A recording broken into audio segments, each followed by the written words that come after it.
মায়াপুরে একদিনের জন্য ঘুরে এলাম। মায়াপুরের মন্দিরের ভেতরটা খুব সুন্দর করেছে, সাজিয়েছে।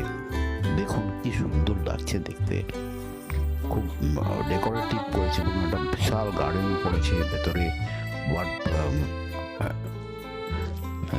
কি বলে, ফোয়ারা করেছে, সব কিছু মিলিয়ে সুন্দর করেছে। মায়াপুরে খুব ভালো লাগবে, একদিনের জন্য করে আসতে পারেন আপনারা।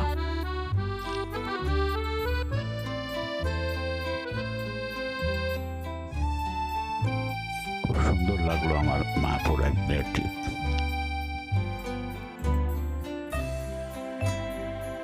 কি সুন্দর ফোয়ারাটা লাগছে দেখুন। আর মন্দিরের বাইরের থেকে ডেকোরেশনটা হেভি, দূর থেকে খুব সুন্দর লাগে। ভেতরে এরকম ছবি, এরকম সমস্ত মানে আর্কিটেক্ট, দেখার মতো, ভালো লাগবে। ঘুরে আসতে পারেন আপনারা মায়াপুর। কি সুন্দর করেছে ভেতরটা, আমার তো খুব ভালো লেগেছে।